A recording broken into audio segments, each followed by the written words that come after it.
Let me ask you something honest. How much money have you spent trying to keep pests off your plants? Sprays, treatments, powders, traps, and how many times did the problem just come back anyway? Here is what that cycle is actually telling you. You are fighting the symptom, not the cause. The cause is simple. Your garden is missing something, not a product, not a chemical you buy in a bottle. Plants. Specific plants that produce compounds so powerful, so chemically precise, that insects have spent millions of years evolving to avoid them. 7 of those plants exist, and by the end of this video, you will know exactly what they are, why they work at the biological level, and how to use them in a way that most gardeners never figure out. One of these plants, plant number 7, is not just a companion plant, it is the raw material that the entire natural pesticide industry is built on. Companies extract its compounds, concentrate them, bottle them, and sell them back to you. You can grow the original source yourself. 2 things I need you to watch for as we go through this list. Plant number 4 is almost always used incorrectly. There is one placement mistake that makes it completely useless, and it is the mistake most gardeners make by default. I will show you exactly how to fix it. And plant number 7 is going to permanently change the way you look at flowers. Let's get into it. Plant number 1, marigolds. I know what you're thinking. You already know about marigolds. Every gardening article mentions them. Every beginner's guide lists them. And yet, most gardeners who plant marigolds still end up with pest problems. Why? Because knowing a plant exists and knowing how to actually deploy it are 2 completely different things, and with marigolds, the gap between those 2 things is enormous. Start here. Not all marigolds are equal. The varieties you find at every garden center in spring, the big, colorful French and African types, are bred for appearance. They look great. But the most chemically potent marigold you can grow looks nothing like those. It is tall, almost weedy in its growth habit, with small flowers and a scent so strong it borders on aggressive. It's called the Mexican marigold, and for generations, farmers across South America did not plant it because it was pretty. They planted rows of it as a chemical boundary, because nothing crosses it willingly. Researchers studying this same variety in East Africa found something even remarkable. Its root secretions don't just repel pests above ground, they suppress the germination of a parasitic weed that destroys staple food crops underground before that weed ever breaks the surface. This plant is running a chemical defense operation in 2 directions simultaneously. Now here's where most gardeners lose all of their results with marigolds. They plant them at the edges. Picture it, a neat border of marigolds around the outside of the garden. Looks intentional, looks organized, and does almost nothing for the tomatoes sitting in the middle of the bed. Research from Rothamsted Research in the UK confirmed this. French marigolds significantly reduced whitefly populations, but the key word is among the tomato plants, not surrounding them, not framing them like a picture, woven through them, close enough that the volatile compounds the marigold releases are physically present in the same airspace as the plants being protected. Whiteflies navigate using chemical signals and visual cues. When marigold volatiles saturate that airspace, those signals get scrambled. The whitefly cannot accurately locate its target. Move the marigold 3 to 5 feet away, and that scrambling effect collapses almost entirely. Distance is everything, and most gardeners are getting the distance wrong. Now let's go underground, because this is where marigolds do something that most people have never heard of. Marigolds produce compounds called thiophene, sulfur-based chemicals that the plant concentrates in its roots, leaves, and flowers. And thiophenes are directly toxic to one of the most destructive and invisible pests in any garden, root knot nematodes. These are microscopic worms that live in your soil. They invade plant roots, create galls, block nutrient and water uptake, and can silently devastate an entire bed of tomatoes, peppers, or carrots. You never see them. You just watch your plants struggle and assume something is wrong with your watering or your soil fertility. What's actually wrong is living in your soil by the millions. When marigolds grow, their roots actively release thiophene compounds into the surrounding soil. Those compounds are toxic to nematode larvae, and here's the part that changes how you think about seasonal planning. Research has shown that growing a dense planting of marigolds for a full season and then tilling those plants into the soil before your first frost suppresses nematode populations into the following year. You're not just protecting this season's crop, you're treating the soil for the next one. Above ground, marigolds also draw in hoverflies and parasitic wasps. These are the insects that hunt aphids directly and destroy caterpillar eggs before those eggs ever hatch. You're not just repelling the enemy, you're recruiting reinforcements.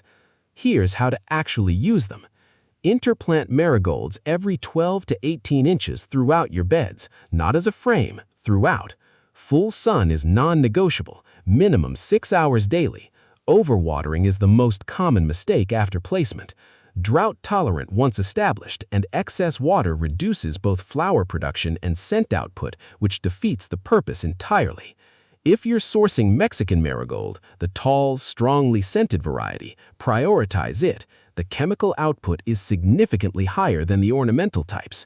For nematode suppression specifically, grow a full, dense season and work the plants into the soil before your first frost.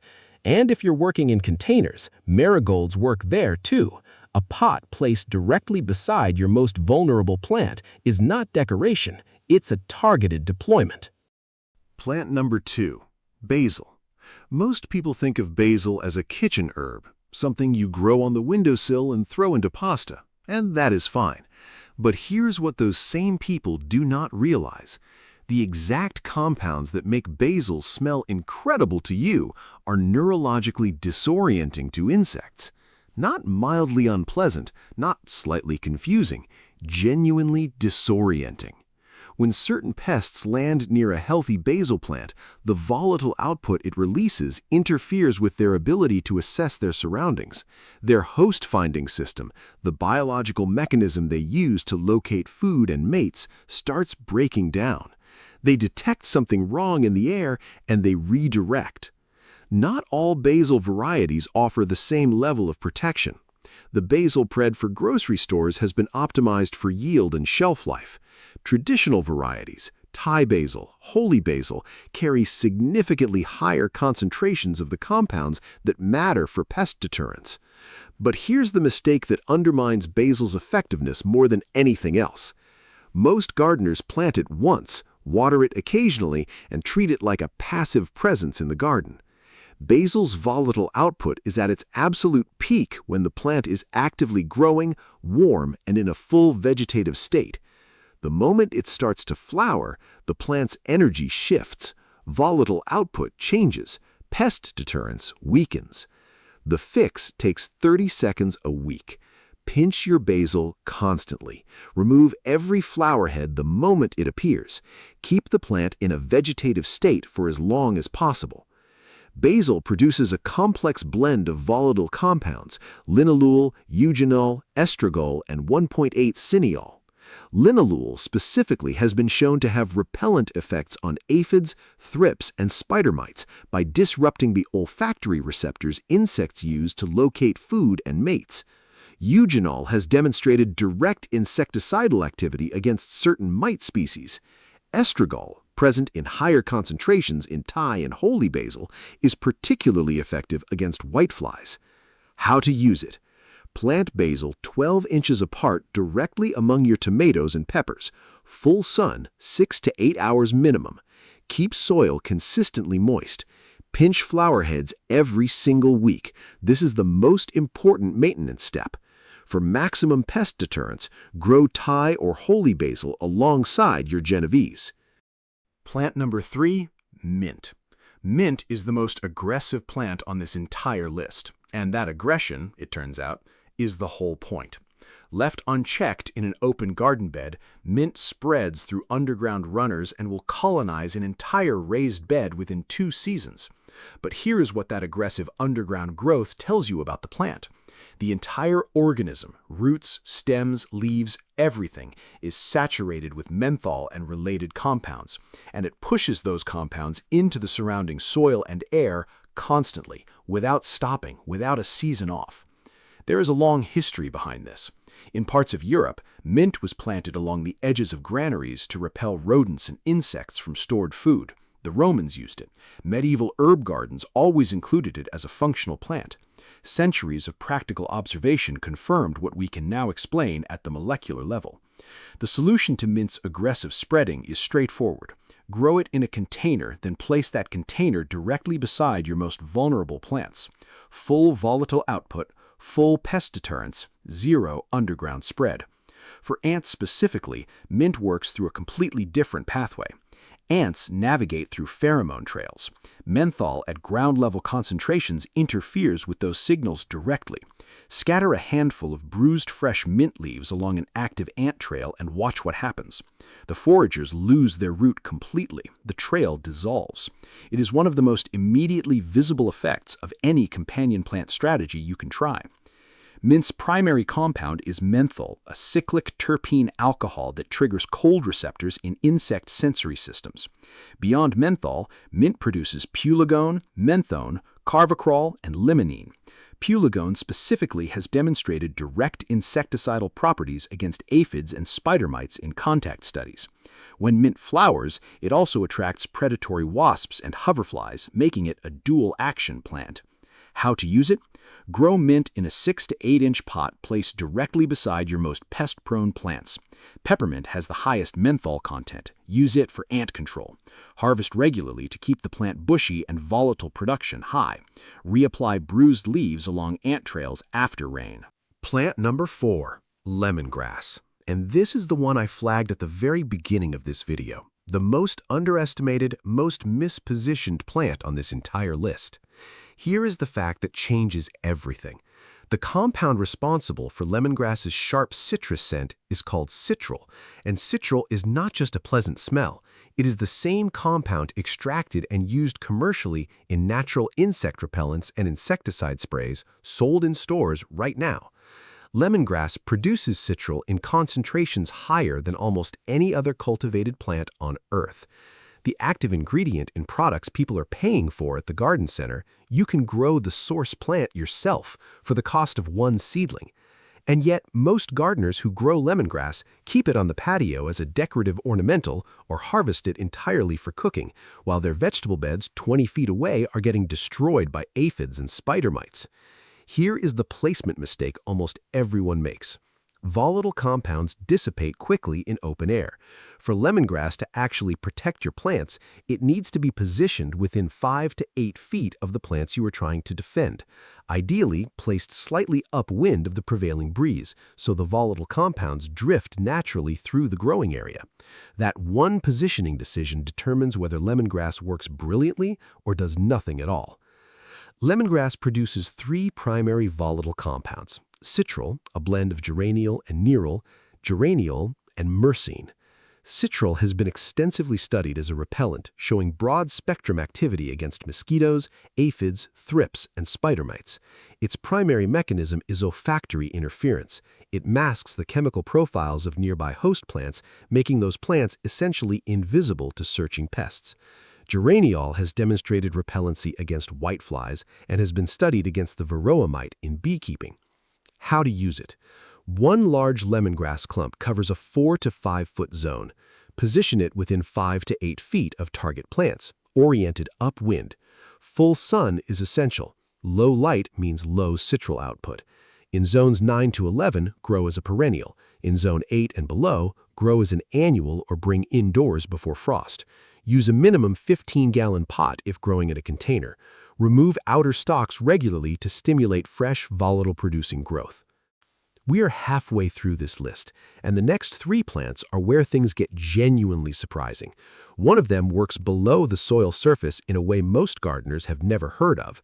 One operates in 2 completely opposite directions simultaneously, and the last one is the plant the entire natural pesticide industry was built around. If you want a companion planting reference you can take into the garden, not just watch once and forget, I have put together a free pest management guide that goes deeper on the plants, the spacing, and the seasonal strategies we cover here. Link is in the description. No email required. Now, let's finish the list. Plant number 5, rosemary. Rosemary is one of the toughest plants you can grow, and that toughness comes with a chemical arsenal most gardeners never think to use.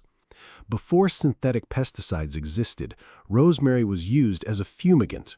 Medieval households burned rosemary branches indoors to drive out insects.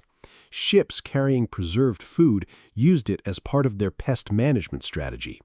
This was not superstition, it was working chemistry discovered through centuries of practical observation, long before anyone could explain why it worked. Most gardeners never connect rosemary to the vegetable garden. They grow it in a separate herb bed and never think about what it could be doing for their tomatoes sitting 20 feet away. Here is what they are missing. Rosemary is evergreen in mild climates. Its volatile output does not stop in autumn. It continues through winter and into early spring, exactly when young transplants are most exposed and the first wave of aphids and thrips begins emerging. While every other companion plant has died back, rosemary is still working. There is also a pruning effect almost nobody talks about. When you prune rosemary, the cut stems release a concentrated burst of volatile compounds. Place fresh rosemary prunings directly among your most vulnerable seedlings right after a pruning session. As a short-term aromatic deterrent, it is measurably effective for several hours to a full day, and it costs nothing because you were going to prune it anyway. Rosemary produces 4 primary volatile compounds: eucalyptol, camphor, alpha-pinene, and borneol. Eucalyptol is one of the most studied natural insect deterrents in scientific literature. It has demonstrated repellency against aphids, whiteflies, spider mites, thrips, and the larvae of several moth species. At lower concentrations, it acts as an olfactory disruptor. At higher concentrations, it shows neurotoxic activity against insect nervous systems, targeting the same enzyme pathway as organophosphate pesticides, but through a plant-derived mechanism.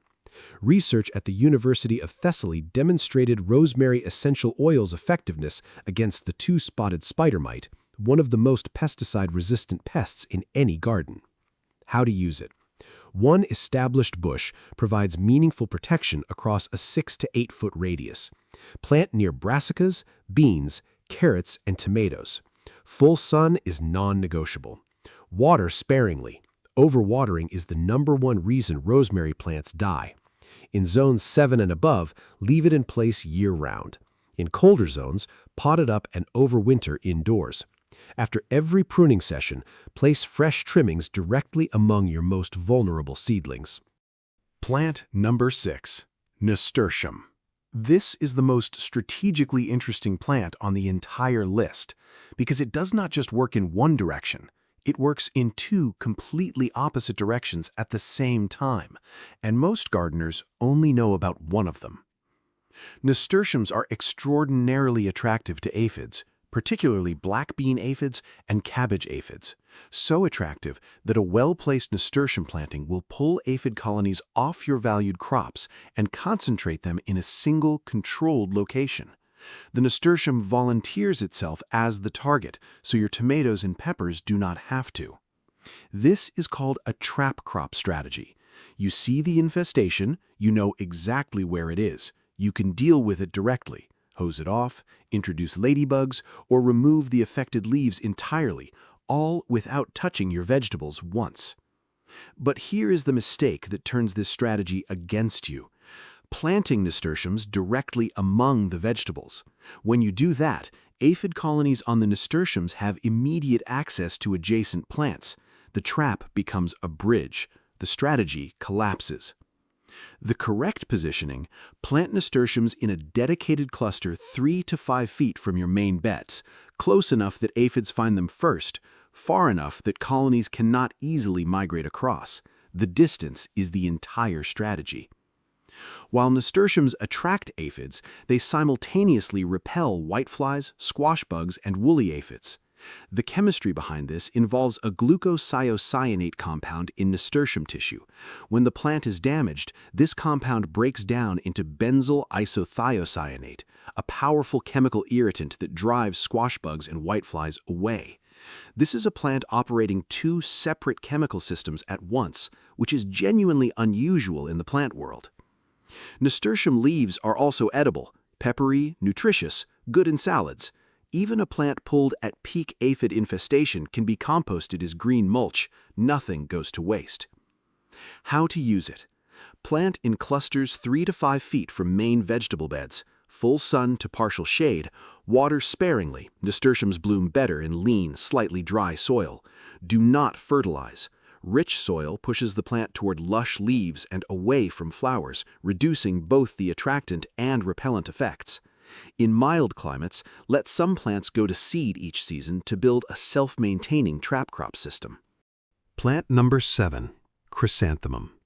Most people hear chrysanthemum and picture the potted mums sold at garden centers every October, the colorful decorative ones that go on the porch for autumn and get composted when the season ends. If that is your mental image of this plant, what I'm about to tell you is going to completely reframe it. A specific variety, the Dalmatian chrysanthemum, is the source of pyrethrin, one of the most widely used natural insecticides on the planet. The pyrethrin extracted from its flowers is the active ingredient in hundreds of commercial pesticide products across agriculture, food storage, veterinary treatments, and government mosquito control programs. The global market for natural pyrethrin is worth hundreds of millions of dollars annually. Every dollar of that market traces back to this flower, and you can grow it yourself. Garden centers sell ornamental chrysanthemums and the Dalmatian chrysanthemum under the same general label, mums, but these are fundamentally different plants. Ornamental varieties have been bred for flower color and display. Their pyrethrin content is minimal. As a pest management tool, they are almost useless compared to the real thing. The Dalmatian chrysanthemum looks nothing like decorative mums. It is a simple plant, small white flowers with yellow centers, similar to a daisy. Not dramatic, not showy, but chemically it is in a completely different league from anything else on this list. The flowers can also be used to make a direct garden spray. Soak dried Dalmatian chrysanthemum flowers in water for 24 to 48 hours, strain through cloth, and apply immediately to affected plants. This is a form of pyrethrin extract used in traditional farming across parts of Asia and the Balkans. Pyrethrins are a class of 6 related compounds concentrated in the flower's glands, heaviest just before the flowers fully open. Their mechanism is precise. They force open sodium ion channels in insect nerve cells, triggering repetitive nerve firing that leads to paralysis and death. Effective against aphids, whiteflies, thrips, spider mites, caterpillars, beetles, fungus gnats, and more. They degrade rapidly in sunlight and do not accumulate in soil or food crops, which is why they are approved for certified organic production worldwide. Pyrethrins also repel insects at concentrations lower than those required to kill. Being near a blooming chrysanthemum patch deters many pest species from landing and feeding in the first place. Important safety note: pyrethrins are toxic to fish and to bees at direct contact concentrations. Apply homemade spray in early morning or evening when pollinators are least active. Never spray near ponds, water features, or anywhere runoff could reach open water. How to use it? Source the Dalmatian chrysanthemum specifically from seed suppliers that specialize in medicinal or companion plants. Space plants 12 to 18 inches apart. Full sun is essential. Pyrethrin production is highest under strong light. Use well-drained soil with average fertility. For homemade spray, soak 100 grams of dried Dalmatian chrysanthemum flowers in 1 liter of water for 24 hours, strain, and apply immediately. Position plants near brassicas, peppers, and tomatoes. The Dalmatian chrysanthemum is a perennial in most temperate zones. Plant it once and it returns every season, expanding into a larger, more productive clump over time. Here is what I want you to take away from this.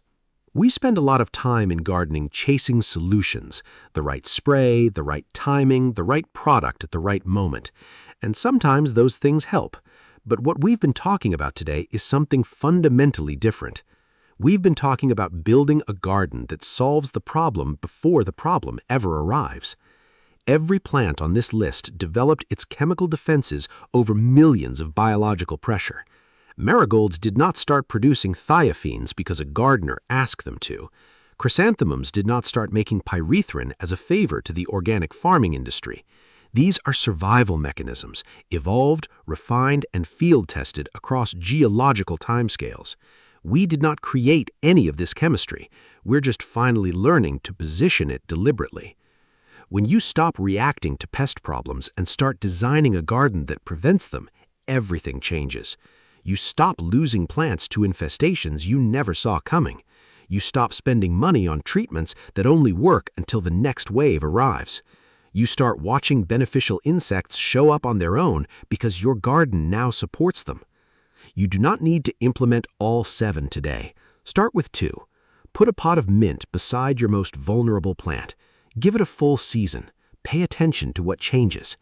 The results will teach you more than any video can. If this gave you something genuinely useful, subscribe and hit the bell. We put out practical companion planting and natural pest management content every week. No filler, no vague advice. If you're in the United States, the hype button on this video costs you nothing and helps this channel reach more gardeners who need this information. And before you go, tell me in the comments, are you growing in raised beds, containers, or open ground? And which pest is giving you the most trouble right now? I read every comment, and your answer shapes what we cover next.